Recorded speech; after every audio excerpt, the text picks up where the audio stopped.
welcome to another episode of Nerds Amalgamated. Thanks for joining us again this week. With me, I'm Buck, your host. With me, I have the Professor. Hello. How are you going this week? Pretty all right. Such enthusiasm. Two words that don't go together well. There's so much enthusiasm in that too. Like, well, I was if you're any more excited, you'd work at Coles. Well, I started off thinking, you know what? It's been pretty good. And then I thought, no, wait, my escape room went entirely wrong. They all escaped? Yes. So I fried my SD card the night before. Oh, no. Well, that's bad. So I lost all my code because I'm too dumb to keep a backup. Ah, well. And the other voice you hear chattering in the background there, like a chipmunk, is the DJ. Hey all. Oh, no. Now he's gone to the donkey from Winnie the Pooh. He's Eeyore. Yeah, I feel so down. Well, I didn't ask you how you're going. Nobody gives a darn. Sorry, I had to pull you on that. So everyone's excited. It's only a week to go until Comic-Con. Supernova. Well, it's a Comic-Con. Yeah, but the name's copyrighted. Copyright, schmopyright. We're Australia. So to all the lawyers and the American attitude, stick it where it fits. I say, Buck, you are not popular in the law courts, are you? I don't know. Don't really go asking them whether I'm popular or not. But reality is... There's a reason Bucky's recording in the Panamanian embassy tonight. That's supposed to be a secret. But then again, maybe I am popular at the law courts because if I'm recording in the Panamanian embassy, I must be keeping a lot of burger flippers out of McDonald's and employed. But let's get on with the show. This week, we're going to be talking about how the US feds are allowing... Hold on, I want to hear the DJ read this one off. This is just... Yeah. I want to hear him make the mistake again. Can you give us this one and try and do it in English? So, basically, this week's episode, we'll be talking about the US feds. No. Just the story. Just the headline. Tell us the headline. The headline? Oh, what have I done? Screwed up 3 times. That's what you've done.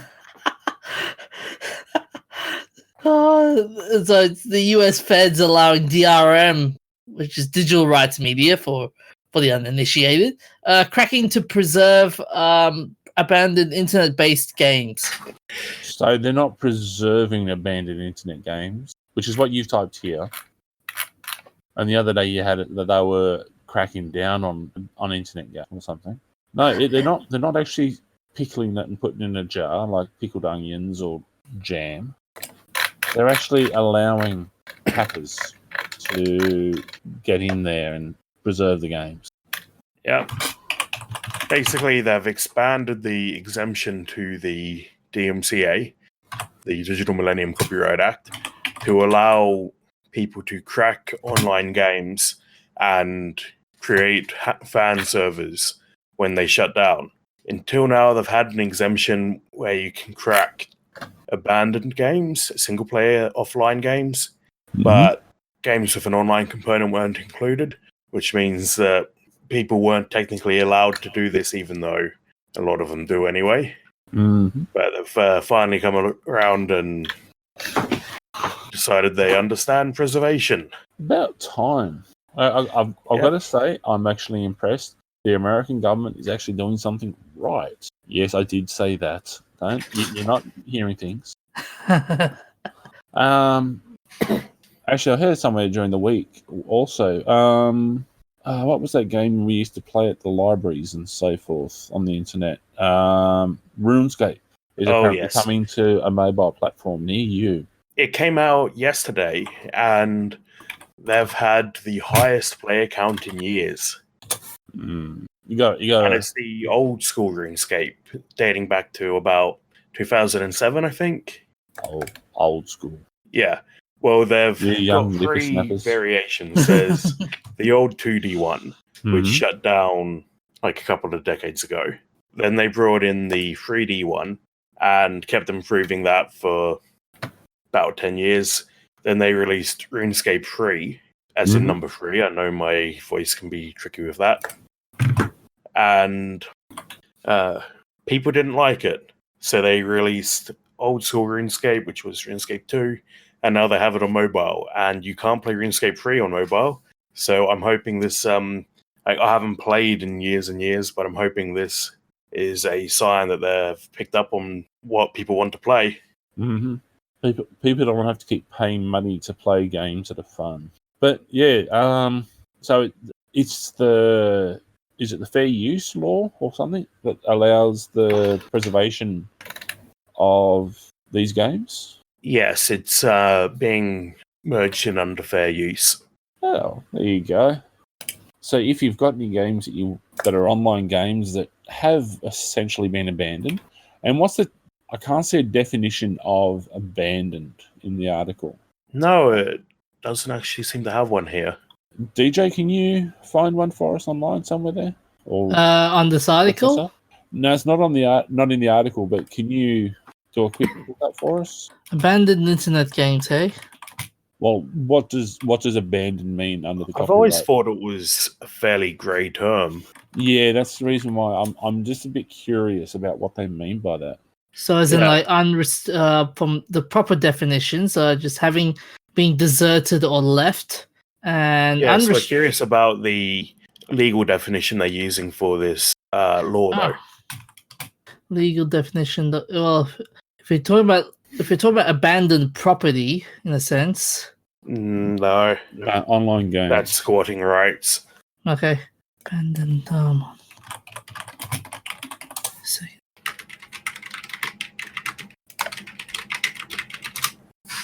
See the links we go to for you folk. We're concerned to make sure that we give you the full story. I don't really see anything, but there's an interesting article which may come to your attention, similar to the article in question. About what? About this. What? Well, you got to tell us what it is instead. I'm just having a look at it. So, approved by the Librarian of Congress, it's limited legal right for video game preservationists to restore games. Abandonware.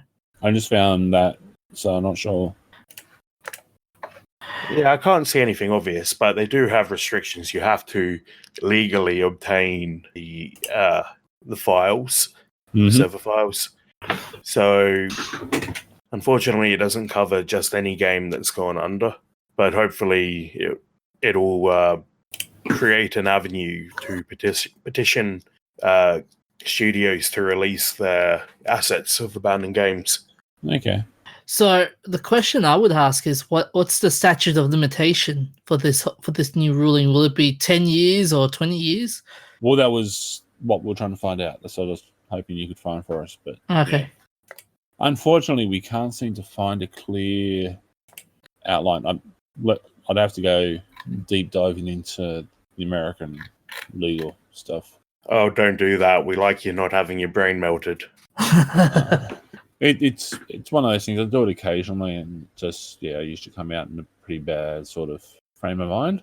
Oh, hang on, here we go. Here's a PDF. Machinima and Laurel. So, what abandoned online games would you like to see come back, per se? I'd like to see. There's a lot of games that have been around, but I don't know, like whether they've been online games or not. But like Call of Duty, the original,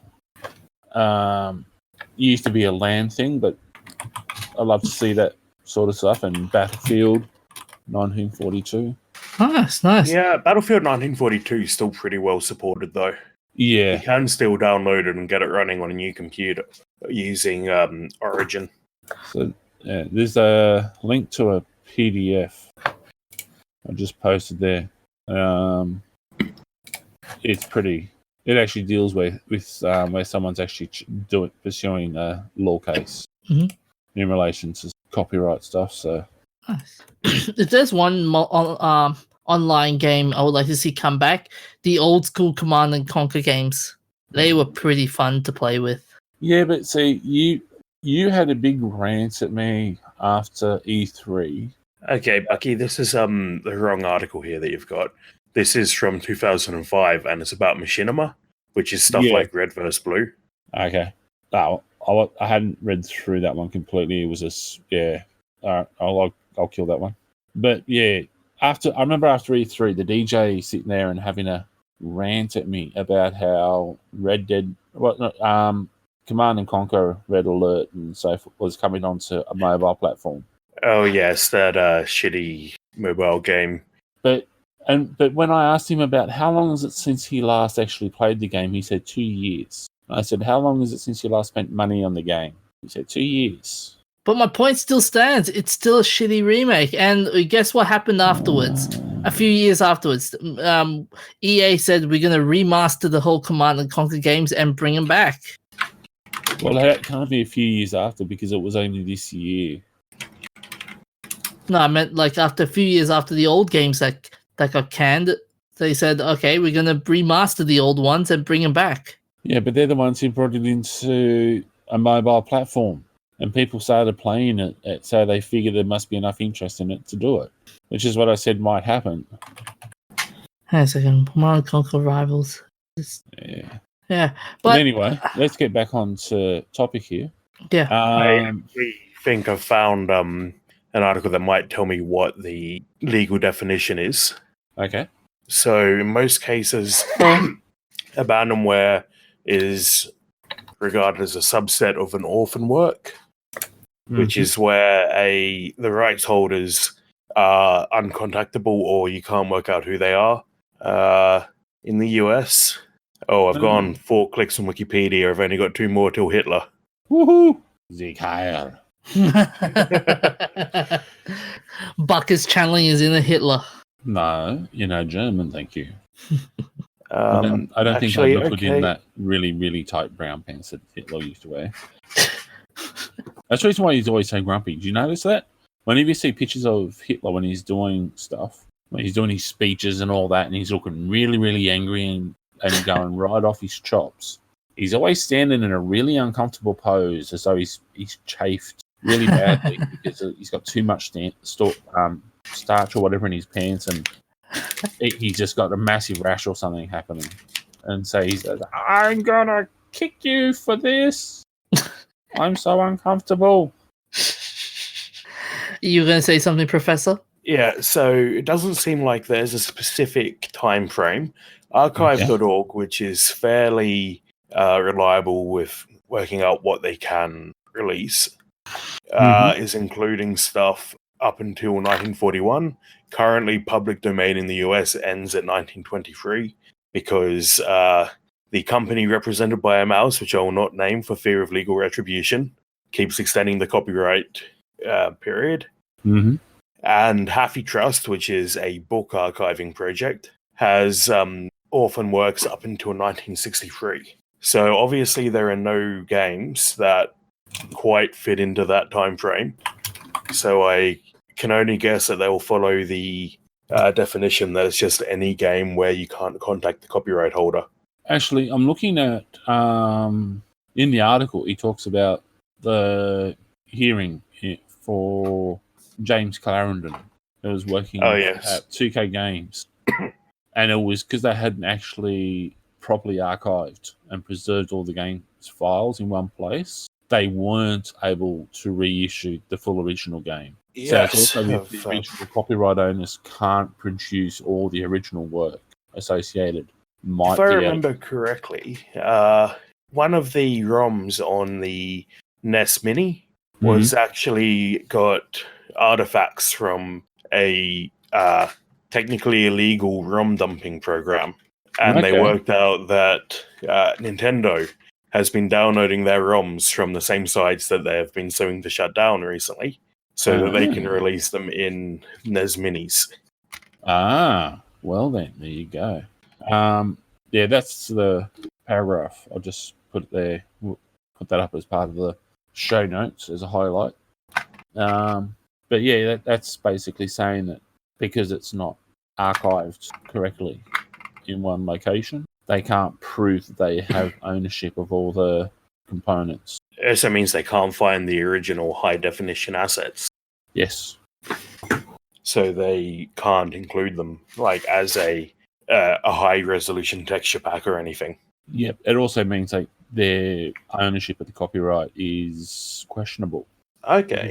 If you can't re-release it, it calls into question the ownership of the copyright. It's one of the, like I'm not a lawyer, but if you're not able to re-release it, it's raising questions about your ownership of the copyright of the material.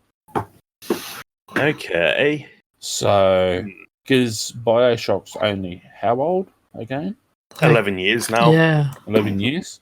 Well, there you go. See, they scoured all the computers of the employees and was to try and put it all back together.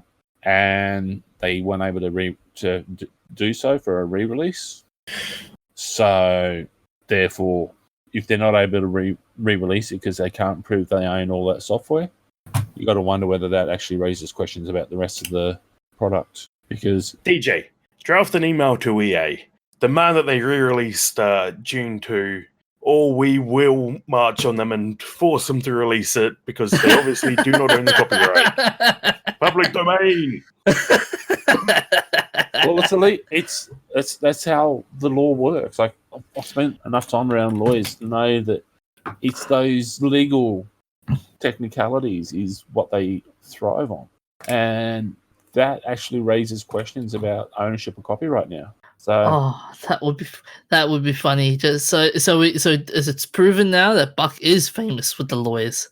Not famous with the lawyers. I usually sit back and try to avoid being noticed because they're more likely to sue people.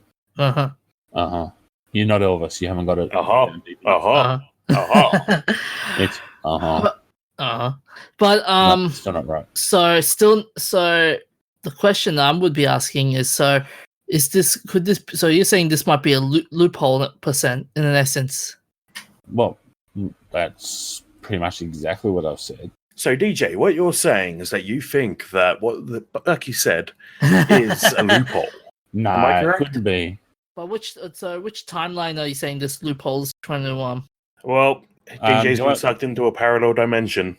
His microphone's moved away from his face. DJ, are you there? Yes, I am. Ah, all right, because your microphone just vanished. Okay. He's still kind You're of distant. Come back to us, DJ. Come back to us. I'm still Baby, alive. come back. I wouldn't go that far. Baby, come back. But yeah, so which timeline? So from what year to what year? It's one timeline. We're not Marvel hippies with multiple timeline universes. I'm saying from which year to which year is this loophole present? Well, we haven't established that. That's what the whole discussion's been about. Was trying to establish a timeline.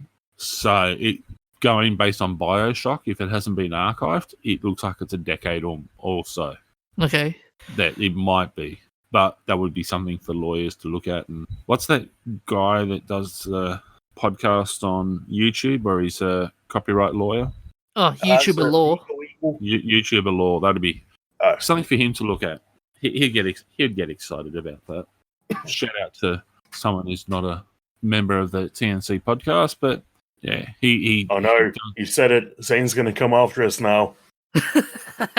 I think Zane will allow this one because I'm saying that the guy's not really all that exciting to listen to, but he gets excited about the law stuff. And the DJ's sent me a couple of links to his stuff. But someone knows. It does sound like the sort of stuff that DJ would get excited about. It's the law stuff with in terms of the gaming burst. Like, what was this latest one? I'm a little bit closer to the microphone, not too much. Yeah. I honestly don't know what his latest one is, but I'm not a social justice warrior. Oh no, this wasn't social justice. This was about Star Citizen. But yeah, look, honestly, I can't see a clear area there. Can't provide a clear answer without going full in-depth research, and we're in the middle of the podcast, so we can't actually sit there and start doing that. But it raises questions, as you've seen with us tonight, folks. So something to consider. Now, do we want to do a quick mention about Fallout 76? Yeah, let's do it. Yeah. Tell us your story, DJ. Yeah. What? It's not the DJ story. It's mine. It's mine. Oh. Well, Don't DJ was kick just in. having a whinge to me before you got here. Yeah. Well, that's normal. I was just. I found an article which was talking about the Fallout 76 beta has apparently got a bug, which is deleting the entire 50 gigabytes of the game. Yeah, that does kind of suck. So apparently you get some message pop up, and if you push a button, it's just issues some sort of freeze issue problem, and then it deletes the entire beta, forcing you to re-download it all over again. Oh, that sucks. At least it's not as bad as the time EVE Online deleted your boot innie and basically bricked your OS. Oh, that's gotta be another. That's gotta be a kick in the teeth. Well, But I've got a bit of a gripe with Fallout 76 at the moment. That's basically with how its beta's going at the current stage, where people have already got the beta and they're doing this and Bethesda is doing this limited time only beta sessions, which is really frustrating. Well, this is going to be the third time I've explained it to you, but they're doing it so they get everyone once and can stress test the servers. Yeah, that was. I just wanted to air out my grief about it, but yeah, I agree with you there with the whole stress testing. But I was just wondering, like, but with Bethesda being as popular as Blizzard, like you would think that they would have like adaptive servers on its first day, kind of thing. This is Bethesda. You can't expect them to do anything right. If they did things right, you wouldn't need to wait a year and install a multi-gigabyte patch to fix the bugs. but Like a fan-made patch. But then again, the other thing is you also have the fact that if you're going to stress test something, aren't you going to do it in a way that you want to see what the tolerances are to make it break? Just thinking outside the box here, that might be the reason why they're doing it, is they want to see how much pressure it takes so they know exactly what's required, rather than just having a waste of resources because servers aren't cheap.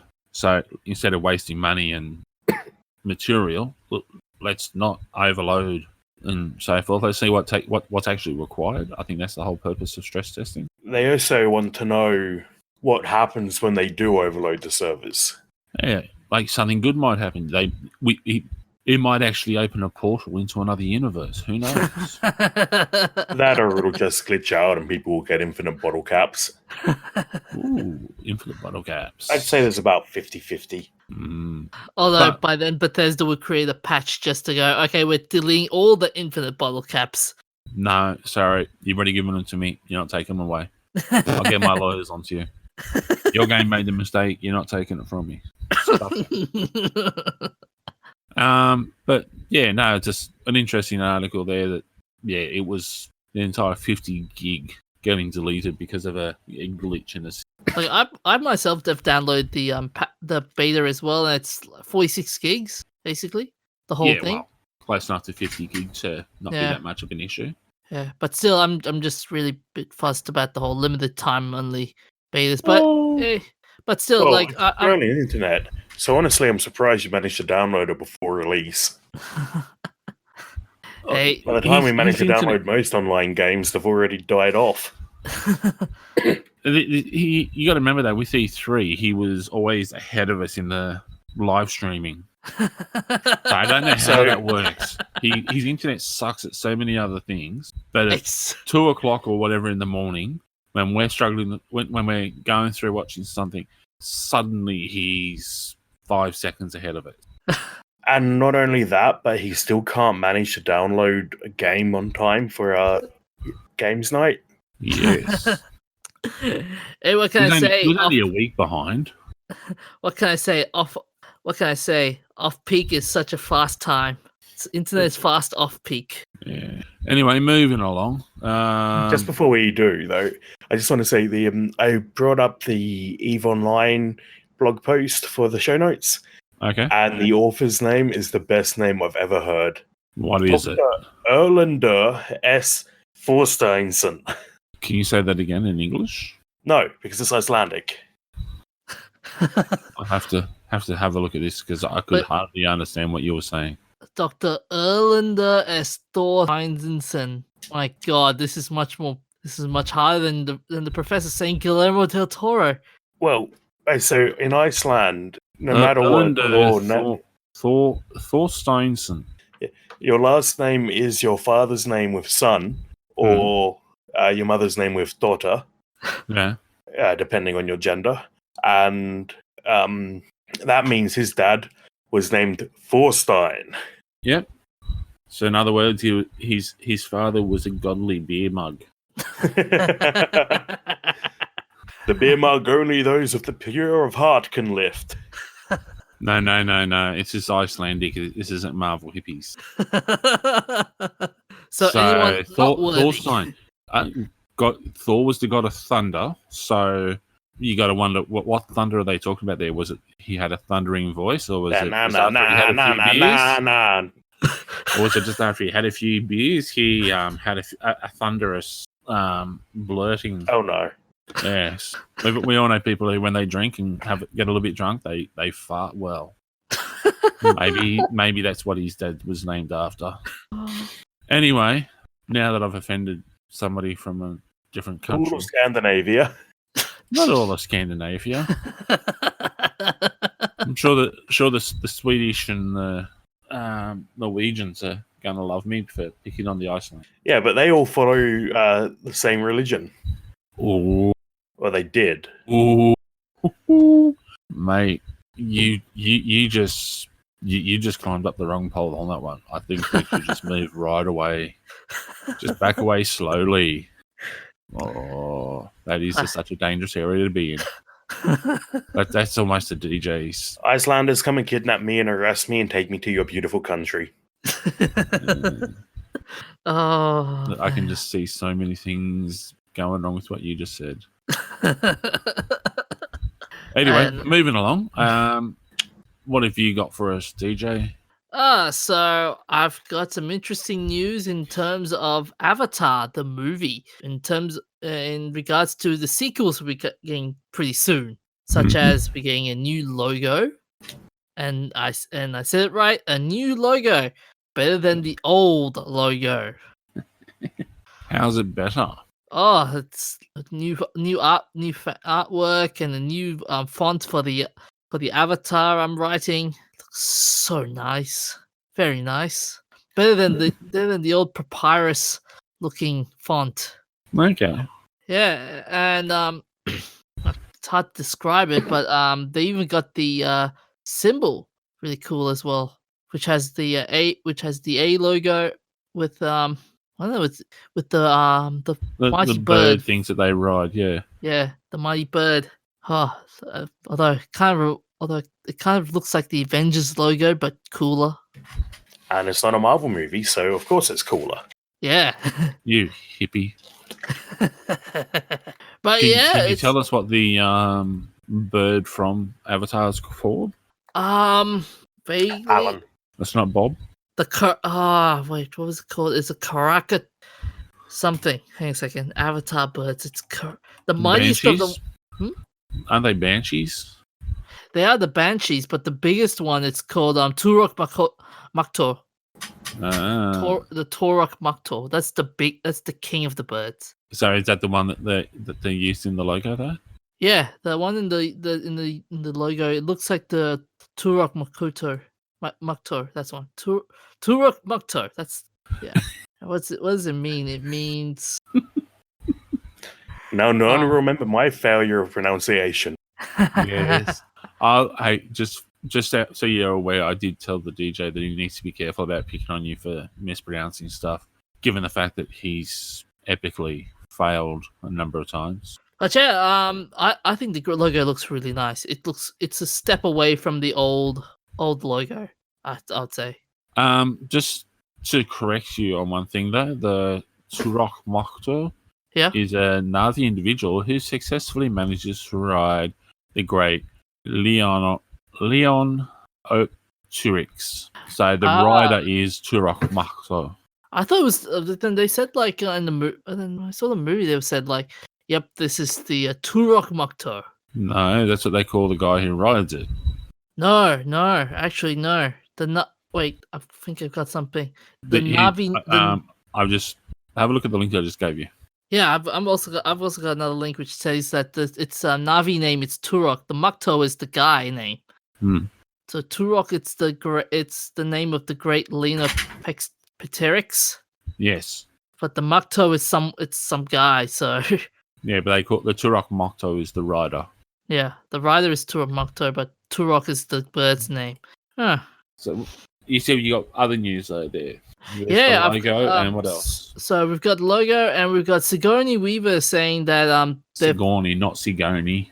Sigourney Weaver. So I'm so Ellen Ropley. So Ollions? Wasn't she in Ollions?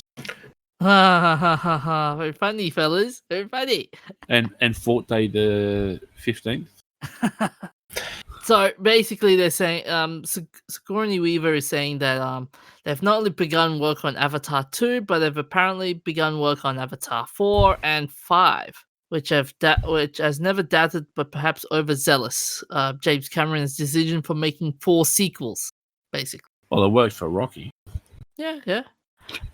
But yeah, it's cool to see. But it's interesting how Sigourney Weaver is in the series, even though her character has basically died. Well, man, spoilers. Oh, come on. It's been how long since the first Avatar movie? No, I don't know. It doesn't mean people may not have watched it yet. I still haven't seen Citizen Kane, and someone spoiled the ending for me. Oh, sorry about that. No, it wasn't me, just for all those wondering. But 2009. That was the last time Avatar. That was when the Avatar movie came out. But you see, Avatar is one of those movies that it's so forgettable. Is it? Okay. Everyone I've heard talking about it since 2009 has said it looked really nice in 3D, but I have no idea what it was about. It's actually won an award from Rotten Tomatoes, I think it was, as the most forgettable movie. And for them to say a movie's forgettable doesn't really mean much to me most of the time, but yeah. But that's Rotten Tomatoes, though. They're just not a good... Oh, hang on. Stop presses. The DJ is actually bagging out Rotten Tomatoes. Normally, you go by whenever I suggest watching a movie, you always go, but let's see what Rotten Tomatoes says about it. Yeah, I do sometimes act like a Rotten Tomatoes shill on that on certain occasions, but yeah, Rotten Tomatoes, it's just one of those. It's a mind-numbing. Let's not let you think for yourself, like reality TV does. No, it's more of those. Sometimes they get it right, sometimes they don't get it right. Actually, who was it the other day that was paying out on Kim Kardashian? She's only famous because she's made a porno. Wait, wasn't it who was it that I remember a certain person that made that comment, but I forgot the name now. We'll have to look it up for you guys. But keep going on with your thing. But yeah, so Sigourney Weaver is saying that they started working on the new Avatar movie, and it's going to be pretty good from what she said. Of course she'd say that. Yeah. So she said that we've almost started to do it when I was working with James Cameron, but by the time we were put off by Fox, Neil has gotten so many jobs, so we have to wait probably. So Jon I'm busy Bon Jovi. doing... Jon Bon Jovi. That's who it was. I'll try and find the article. Sorry, I just remembered. That's okay. So so she said, I'm busy doing Avatar 4 and 5. I love working with Neil, and I think he's doing a terrific job, and James Cameron really thinks it's a great idea. So you would never know. Right now, I think Neil's got like 3 projects going at once. Which will be interesting. But yeah, with the new Avatar movie, like with Avatar 2, its budget is pretty insane. Avatar itself had a pretty insane budget. Like, how much was it the first time? The first one was $237 million. That was its budget. But he also had to, like James Cameron had to have technologies developed and invented to be able to make the movie. Oh yeah. It was a project he had wanted to make for a long time, but he needed to develop the technology to make it. Like you gotta love a bloke that has an idea for a movie and the technology to do it doesn't exist. So what does he do? He works to make it happen. Like touch screens. Oh, that was a beautiful thing. Like the whole, like there wasn't just that. It was like because you could just trick that up. Like they've been doing that for years, but a lot of the stuff with the CGI and that there just wasn't the requirements for it. So they actually had to develop it and make it. Yeah, even the motion capture. Now, when you look at it now, it's Avatar was like was at the forefront of creating awesome motion capture. But anyway, since we're already talking about being out in the middle of the stars and floating around in the universe, yeah, and I'm not sure whether that was the professor snoring or farting. Sounded kind of uncomfortable though. Little column A, little column B. Oh, well, when you can do both at once, might as well. We've actually got the slow death of the galaxy is being captured by the CSIRO and a professor at the ANU, or Australian National University for the Uneducated. I know what you meant, but it sounded like you were saying the University for the Uneducated. Well, I've known some people from there, and yeah, some of them are kind of uneducated. But the Small Magellanic Cloud has been suffering a powerful outflow of hydrogen gas and is dying. Outflow of gas. Yes, it's farting to death. The scary part is the Milky Way is absorbing the gas. So it's like what's going to happen to us in like 13 billion years when Andromeda gets here. Yes. So, but the Milky Way is not distancing itself from the dead galaxy, is it? No, because the Magellanic Clouds are our little buddies. They're our next door neighbours. They've just been hanging around here for the past couple of billion years, and we're all like, "Look at that fuzzy thing! Isn't it cute?" Well, when because Magellan was what? Was he Renaissance or earlier? Yeah, I think so. He was the one who discovered them, looking through a telescope of just polished lenses. So yeah, they've been around for quite a while. But the ASCAP, which is I got to make sure I get this right. The Australian Square Scar kilometre away. Pathfinder. What? Sorry, what was that? It's the Square Kilometre Array Pathfinder. Yes. We talked about this like 15 episodes ago. Yeah. I always just want to try and make sure I get it exactly right, though, because it's just one of those things you don't want to stuff up on, because these guys are smart enough to find out where we are. So I just looked up Magellan to work out when he lived. There's a penguin named after him. There you go. More proof that the penguins are our overlords that are taking over. Oh my god! But he must have been a good servant to them, because they allowed one of their army to be named after him. They shared the secrets of the stars with him. That's how he got the lens to discover the Magellan Clouds. Oh my god! This would be an interesting conspiracy theory moment now. It's always interesting. That's kind of the point. One way talking. What are you worried about? But yeah, it's a sad day that we're witnessing the slow death of a part of the solar system. But part of is the universe. Well, part of the universe. A bit bigger than our solar system.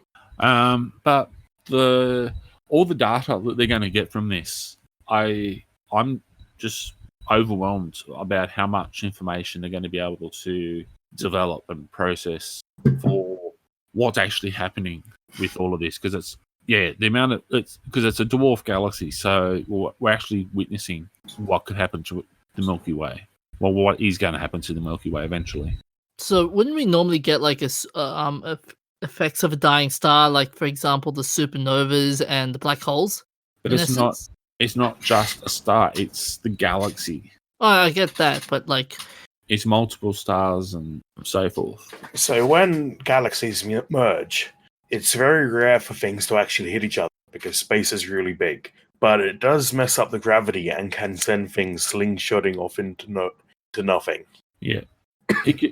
Which could lead to the birth of new galaxies and could also be the birth of a comet, that sort of stuff. But it'll also see the realignment of a lot of stars. So there's going to be gravitational forces out there which could reveal black holes that were hitherto unnoticed, except for mere suggestions of gravitational anomalies. So that's what when I say about all the data that's coming through. There's just so much that's going to be happening that it's just mind blowing to consider. Now I've had a massive nerd outpouring. Suppose we should move on to something else, or do you guys want to keep talking about this? You're the host. You're leading the show tonight, Bucky. Yeah, but I'm trying to be respectful in some ways. I'm just checking to make sure you guys are happy. I'm good, man. I'm good. I don't actually normally care about whether people are happy, but I am this time. Okay. So what game have you been playing this week, Professor? I played Statues. Okay, but what computer game? Statues. It's a game inspired by the Weeping Angels of Doctor Who. Okay. And it's... I actually was going to play it for a Halloween special for my YouTube channel, and it took me several years to actually get it working, because every Halloween would come up and I'd be like, hey, I should do a Halloween special, I'll do this game. And then my computer would break while I was recording. So I thought the game was cursed, but I finally got it working and I've completed the game, and it stops holding up after about the second level. Okay, so it's not as good as what you thought it would be. No. The first two levels, you're in a hospital and a shopping mall. They're really good compared to the other levels because of the environments. In the hospital, you've got statues beating down doors and chasing you while you have to find bolt cutters so you can cut the chains off the front door and escape. Then in the mall, you've got to reactivate the lights, and you have to run around the mall and kite statues so that you can hit all the switches. But the rest of the levels don't hold up to that standard because the environments are either too open and there's no real challenge in not getting grabbed, or there's some stupid gimmick going on there that just doesn't fit with the flow of the game. Okay. Sounds like someone got a bit bored with their own project when they're making the game. Possibly. And then the last level, I have no problem spoiling this because it's really not worth playing through. The final boss, you suddenly have the power to blow everything up, and you're just blowing up the statues and the other monsters until you finally, the big reveal, you fight death, like a giant avatar of the Grim Reaper, just basically by zapping him with magic beams that shoot out of your hands. Ah, well, that's out of your hands and not out of your bum. And it suddenly turns into an action game, but it's not a very good action game because there's no reloading. So you basically sit at the entrance of each arena as you go and then blow up every statue that comes towards you. So there's really not a whole lot of challenge to that level. Okay. But there was so much fanfare, wasn't there, for this game? No, there wasn't. It's a little indie project. So the game statues we played as kids would have been more fun. Probably. Fair enough. And what have you been playing, DJ? I've been playing Red Dead Redemption 2. And have you been playing with the horses' balls? Oh no, I haven't entered that. I haven't entered into that realm yet. Okay. Although I will say the mechanics for this game has been improved. Has been improved a lot actually, and the graphics look very beautiful. They look very beautiful in terms of landscape detailing to the horse horse designs to even the weather patterns. Okay. Well. It looks very nice. Now, I heard a rumor. Apparently, it was going to be on 2 discs. Is it 2 discs or is it just one? Two discs. It is 2. So you've got one disc that's the installation, and the Mhm. other disc that's for the game. So you got an installation disc and a play disc. Okay. Yeah. I was a bit How long did nervous it about take that. you to draw something obscene in the snow? I haven't done that yet, but Bullshit. no, I haven't, dude. I haven't. Are you talking about the picture I shared on Facebook? No, one I saw on Reddit, like a few hours after someone had already gone and done it. Yeah, I saw a meme on Facebook that I shared. Yeah, guys running around in the snow and drawing a picture of a giant penis. Oh yeah, you're bound to see that happen, but yeah, I'm Well, you're like I not said, bound to. I'm actually quite impressed that someone went to the effort of doing that. no, what I'm trying to say is you're bound to see people doing crazy things and posting it up online. Ah, But back to the game though. I'm still early in the story in the story mode, but it's pretty, like they've done some really good homages. For example, to the first game, like you see some of the old characters from the old game in the new one as well, which is good. Which is a nice homage. do you get to do the shooting from the back of the train like you did Ooh. in the original? That was always fun, trying to shoot the birds. I haven't done that part yet. Like I said, I'm You still can. early in the game. You can. But yeah. Yeah, I was Awesome. watching a YouTuber, and one of the first things he did was jump on the train and take it for a lap of the map, just Awesome. shooting everyone who rode up beside him. Cool. You gotta love that aspect. Yeah. So any major quirks that we need to be aware of? Not from what I've seen. Not that you've seen. Okay. Not that I've seen. I've heard people complain about the controls. Too complicated, or The issue seems to be that they're context sensitive, and the Yes. control for chat to someone is the same as the button for antagonize someone, and it's dependent on how far away you are or something. So I've heard a few stories of people who have walked up to someone and then said, "Oi, go screw yourself," and gotten in a fight. See, my biggest so in problem other with words, they made the game on the same logic chip that we've got in the DJ. See, my biggest gripe with the controls, now that you mention it, is that it's not like the old controls that you get in the old Red Dead Redemption. They've added a lot more. It's very context sensitive. You're right about that one. And there's also the fact that one of the controls, it's supposed to be interacting object, but instead you go and take cover instead for no apparent reason, and that really annoys me about that game at times. So you'd be walking down the street and you go to interact with something, and instead you dive for cover behind nothing. Yeah, basically. So everyone else is standing there looking at you going, "Yeah, he's been on the moonshine a bit too much right now, hasn't he, eh?" Oh well. Well, you'll have to share some pictures from in the game for us, mate. Have to bring them up for us, and so we can see them and share on the page. It'll be an interesting sight to see. Oh yeah. Especially if you diving for cover behind a blade of grass. I've been playing Metro 2033 this week, and it's actually been a lot of fun. Although I'm upset that after E3, where we're looking at the latest Metro release, where you can actually modify your guns yourself, and you're not allowed to in Metro 2033. Are you playing the Redux edition? I can't remember off the top of my head, sorry.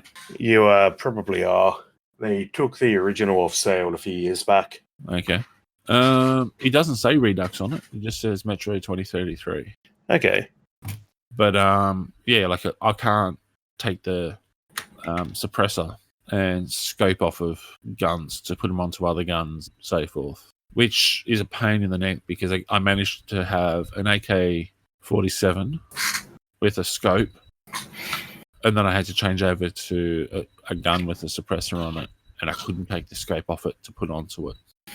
And I spent a huge amount of bullets to get the AK with the scope, and I enjoyed using it for long-range shooting, and now I've gone into something that doesn't have a scope. I take it one of the missions you enjoyed was the one that He had to go to the strip club. I'm assuming. Wait, spoilers. That's the sequel. Ah, I thought that was in the first game. Well, you obviously haven't played it because there's no strip clubs. Ah, I've seen it get. And what are you worried about strip clubs for? You run away from them. Run away from them? What are you on about? I can produce witnesses to say you run away from strip clubs. Oh. Do we want to go there? Let's not go there. Let's Right. not go. Let's. See, actually, you're playing the original, which the way it's considered, Redux is slightly better graphics. The original has the better voice acting. Like overall, I've actually really enjoyed it, and it's just the minor mechanics of not being able to modify the guns, which they've got in the latest Metro. But it's just one of those things. Like, if that's the biggest gripe I've got about it, it's a pretty good game. So where are you up to in the story now? I've gotten to Polis and being told I'm not allowed to. They're not going to help us. So I'm just starting to make my way back. Actually, no, I've got to find my way to the library to find out where the missiles are. Yeah. So sort of the final act of the game. Pretty much. Are you planning on going back to read the books at any point? What books? It's based on a series of books. Oh. Yeah, they're in Russian because the guy is from Russia, but he released the first one as a free ebook on his website at one point, and the sequels are slowly getting translated to English. But it's interesting because he's basically open sourced the universe, so anyone can write a Metro story. I love that. He's actually encouraging fan fiction. Yeah. There was an interesting story with the author a couple of days ago, where how he was saying that the author of the Witcher franchise was a salty person. So he's talking shit about the Witcher author for not, because the Witcher author is salty about not taking the royalty deal for the games. Yeah, I know what he's talking about, but that's a different thing. But that was just because he was an idiot. He thought that it wasn't going to make any money, and now that it's made a fortune, he's going, oh, hang on, I could have made money out of this. It's funny though how the author of the Witcher was called into action because his wife basically said, "You're not making money. I want you to sue him." So you're saying he's henpecked? No, maybe. Hang on a second. What was it saying? I don't know. You're the one who's talking about the fact that apparently some guys got a wife who's money grubbing or not happy with him, even though he made millions out of the initial deal. Wouldn't mind having a couple of millions. What was it? He got 16 million or something out of the initial deal. But anyway, while the DJ goes and looks for details of what he's blathering on about, let's move on. We have our famous birthdays. We have Leyland H. Hartwell, former president and director of the Fred Hutchinson Cancer Research Center in Seattle, Washington, and shared the 2001 Nobel Prize in Physiology or Medicine with Paul Nurse and Tim Hunt for the discoveries of protein molecules that control the division or duplication of cells. Was born in Los Angeles, California in 1939. Theodore W. Honch, German physicist, received 1/4 of the 2005 Nobel Prize in Physics for contributions to the development of laser-based precision spectroscopy, including optical frequency comb technique, sharing the prize with John L. Hall and Roy J. Glauber, born in Heidelberg, Germany in 1941. John Keats, the English Romantic poet, wrote the Ode to a Grecian Urn, which was absolutely enthralling. Had his birthday on Halloween in 1795. So you got to look at that. He's an English Romantic poet whose birthday falls on the same day as Halloween. Sounds exciting. Juliet Gordon Low, an American activist and founder of the Girl Scouts of America, was born in Savannah, Georgia in October 1860. That's so the Boy Scouts have got Girl Scouts to go camping with rather than picking on the brownies. That's right, isn't it? There, Professor? Yep. Because let's all face it, Girl Guides and brownies are annoying. They're not as good as Scouts. Oh, well, having a Girl Guide in your pocket is better than having a brownie in your pants. I was waiting for that one. I was waiting for you to say that. That's a joke that's almost as old as me. Probably older, in fact. The absolutely immensely fantastic and amazing John Candy, the Canadian actor and comedian, from movies such as Uncle Buck, Cool Runnings, and many others, was born in Newmarket, Ontario in 1950. A man whose the only thing bigger than his heart was his pants. Also this week, in 1961, Peter Jackson, New Zealand film director, famous for Lord of the Rings series and The Hobbit. Happy birthday. Don't think we got any other shout-outs there, do we? Oh, no, events of interest. Actually, here's a shout-out I just thought of. The anniversary of Houdini's death was the 31st. Oh, there you go. You have to pop a link in there for the DJ, for the show notes. Fair enough. 30th of October, in our events of interest, in 1866, the James Gang robs the bank in Lexington, Missouri, stealing an entire $2,000, which was big money back in them days. Could have bought an entire farm with $2,000. 1905, on the 30th of October, George Bernard Shaw's Mrs. Warren's Profession premieres in New York City. Once again, the 30th of October, 1918, British and Ottoman armistice known as the Armistice of Mudros Treaty is signed. 1938, Orson Welles broadcasts his radio play, The War of the Worlds, causing anxiety in some of the audience of the United States. That's putting it mildly. There were people actually calling the police, and there was actually response from the FBI and so forth, because people thought that they were actually being invaded. Well, it's a good thing they managed to cover that up. Yes. So many people were actually panicking and barricading themselves in because they actually thought it was a live broadcast of the end of the world where they were being invaded by aliens. People were shooting at each other with their shotguns and whatnot. Could you imagine that? Could you imagine pulling this sort of stunt right in the current age? Yeah, because the Americans are still kind of stupid. Well, come off it. They're the people who gave us reality TV, Kanye West, mumble rappers. Like, seriously, have you looked at a mumble rapper? Pictures of mumble rappers remind me of the pranks he used to put on people who fell asleep at parties in the 90s, where you draw all over them with Nickos. Now they do that and they call themselves mumble rappers and say that they're tough. Yeah, I'm sorry, but America. And they're such tortured souls who are dumb enough to go and beat people up and then dare people to kill them and then whinge when they get killed. I'm quite happy to help beat them up. Anyone that's that dumb deserves it. Moving along before I get in trouble. Film premiere of One Night in the Tropics, the first film for Abbott and Costello in Paterson, New Jersey, in 1940. They were always a fun set of movies to watch, Abbott and Costello. Hey, Abbott! Clarence And Birdseye. the famous Who's on First? Yes. One of the all-time greatest comedy skits that just never stopped. Where was I? Clarence Birdseye sells his first frozen peas in 1952. Since then, we've frozen everything, including the movie. But let's let it go. Including Walt Disney. He's on the deep freeze.